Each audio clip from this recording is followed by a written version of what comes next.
Hey there, welcome back to Water Finance and Management Conversations. I'm your host, Andrew Farr. Today, I want to spend a few minutes talking about the digital transformation of the U.S. water utility sector. Now, what do I mean when I say digital transformation? Well, I think mostly what we're talking about is digital technology and the level of adoption that utilities are at right now. This is a theme that we hear time and again coming up in this industry. And today I want to explore where exactly on that spectrum are we of the transformation into utilities going digital, if you will.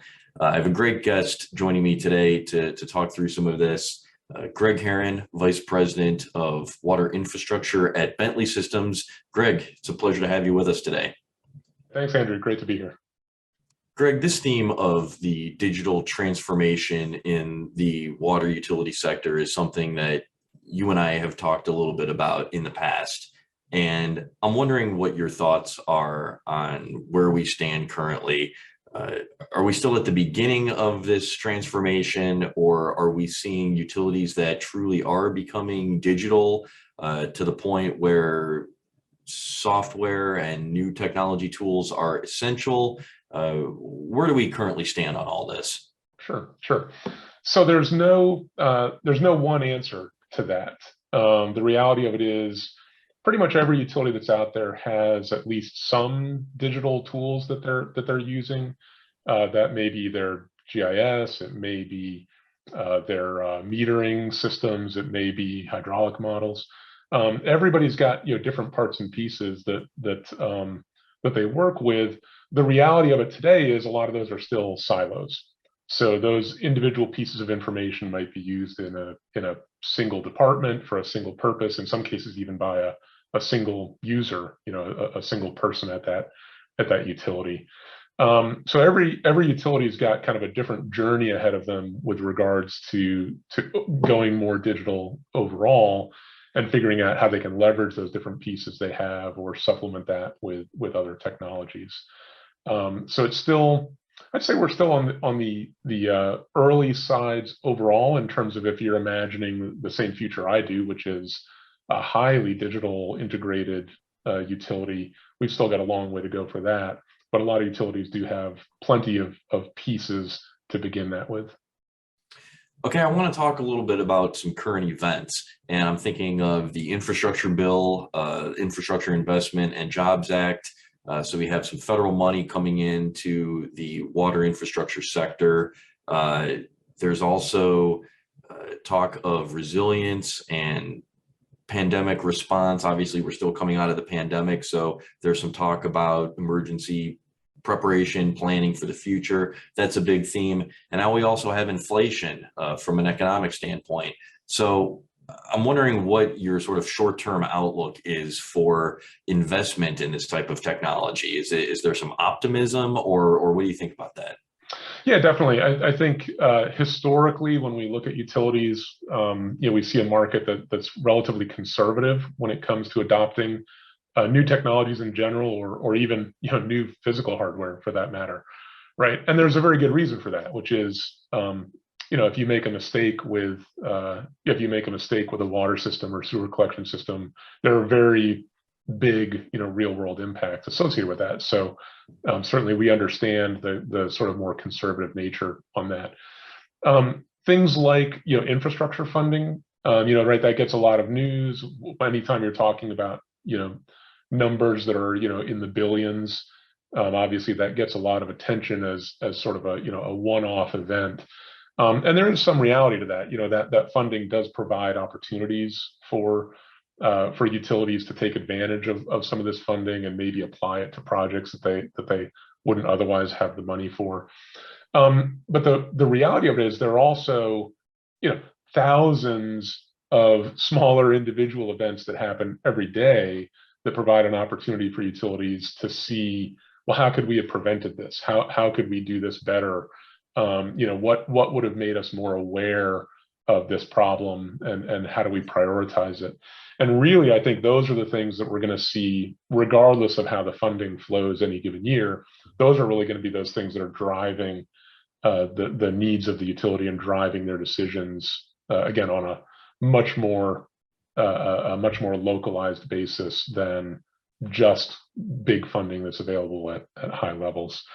And that's an area where, again, the digital aspect of that comes into play, because if you can use your digital tools and use your digital technologies in a way that helps you make all of those decisions better and helps you avoid those risks and things, that's going to pay off in the long run, regardless of whether that money is coming from a high level federal grant or coming from just your everyday ratepayer. Yeah, and so these digital tools that you talk about, in my mind, better decision-making capability is ultimately the name of the game. That's why utilities are looking at these technologies. That's ultimately the reason to adopt them.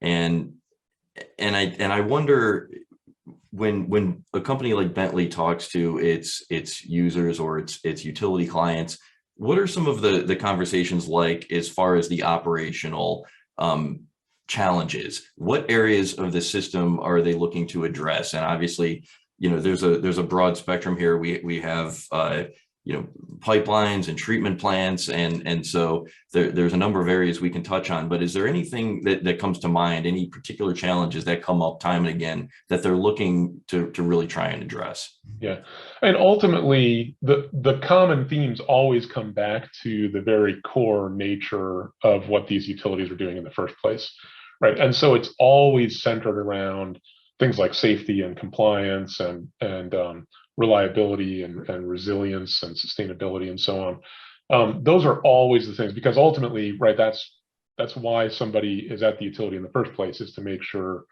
they're delivering safe drinking water, or make sure that there's not sewage spilling in the streets, or problems like that. When we look then at well, how do they do that? How do they accommodate that? That really does touch all the different life cycle phases for plants and networks. Looking at things like, well, which aspects of this are the most critical? If something breaks, right, not all breaks are created equal, right? Some have a much bigger impact, or some pumps, if they fail, have a much bigger impact. Even the impact of just maintaining what you have, needing to take a tank offline to do some work on it or something has a big impact, even when you're planning it. So we really look, those are the types of things where utilities are trying to answer, what can we do? What can we do so that we're operating our system better every day, under normal circumstances? That's becoming especially critical with the aging staff and experienced operators leaving and being replaced by someone less experienced, or in some cases, utilities having a hard time finding a replacement to come in. That then goes into things like emergency preparedness and response. So when things aren't working the way they're supposed to, when something goes wrong, having the ability to recognize what to do and evaluate your actions before you go make those changes in the real world, which can have, if you don't know what you're changing or why, that can actually create additional negative impacts. It can worsen the problem. And then longer term, looking at it to say, well, what can we do to make sure that we have that reliability and resilience within the system? What can we do to make sure that we're meeting those sustainability goals, so that we have, so that we're repairing or replacing things before they fail, or we're reducing our energy costs and our carbon footprint now because we can, just by understanding it better. What criteria should utilities be looking at when they evaluate new pieces of technology, new tools? And again, this is, we can talk about different types of tools. Just off the top of my head, there's AMI systems, there's SCADA systems, there's digital twin, there's models that they have. So there's different types of software tools and different pieces of technology that are being used. But from your perspective, what are your thoughts on how they go about evaluating all of this? Is that a challenge for them? How do you how do you kind of sort through all the technology that's out there, so they actually know what's going to work for them? Yeah, this may sound funny as an answer coming from a guy who works at a technology company, but one of the key things to keep in mind is the technology is only part of the bigger story, right? So in order to actually make the types of changes you need or have the impact that you're after, it needs to be a combination of the technology with the people and the processes that go along with it. Right, you can invest in the best technology in the world and then misuse it or abandon it, and it doesn't really do you any good.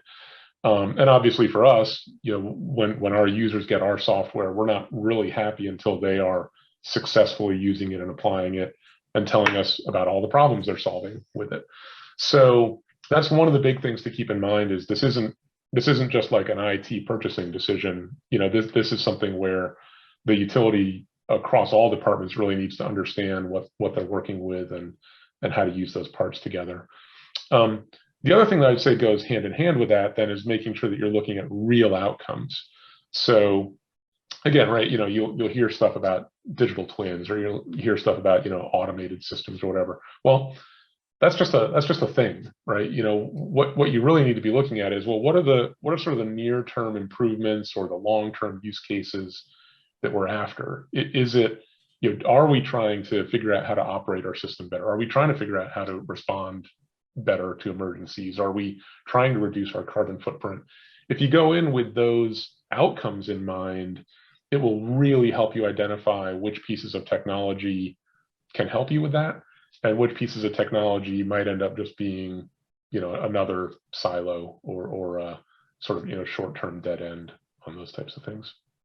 And Greg, just to kind of sum up here and close, I'm wondering what the outlook is in your mind in the industry for this year, the coming year. What can we expect as far as utilities and adoption? And we kind of talked about the economic climate, but where's the next step for all this in your mind?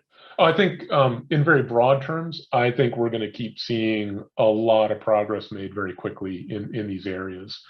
For a few reasons, but I think one of the most important ones is, it parallels every other aspect of life, right? I mean, you think about how you might have, gotten a weather forecast 10 years ago versus how you do today, or how you would have, planned out your traffic route, compared to what you do today, even how you manage your calendar or your diet plan or whatever, right? All of those things. So much of it is sort of digitally based. And then if you do all of that in your normal life and then go to work and you're still using, old systems with siloed data or non-digital data altogether, there's a mismatch. So I think we're going to see more adoption because the technology is allowing it. I think we're going to see more adoption because, again, as parts of the workforce age out, other parts, younger people who are more digital natives are phasing in. And also, there's really no other way to do it. How else can you possibly figure out how to, what your most critical problems are, what you need to focus on, where you're going to spend your limited funds? You need to be able to have tools that help you see it more clearly to make those really informed decisions. Greg, I think those are some really interesting points you bring up, and I think that gives us a really great overview on where we're at with this digital transformation in the water utility sector. And I think perhaps later in the year we can get together again and maybe drill down on some more specifics with some of these and get into some more specifics on utility operations. So Greg, it's been great having you with us. Thanks for joining us today. Absolutely. You're very welcome, Andrew. Look forward to talking again soon. All right, and we'll leave it right there. Thanks for watching. We'll see you next time on Water Finance Management Conversations.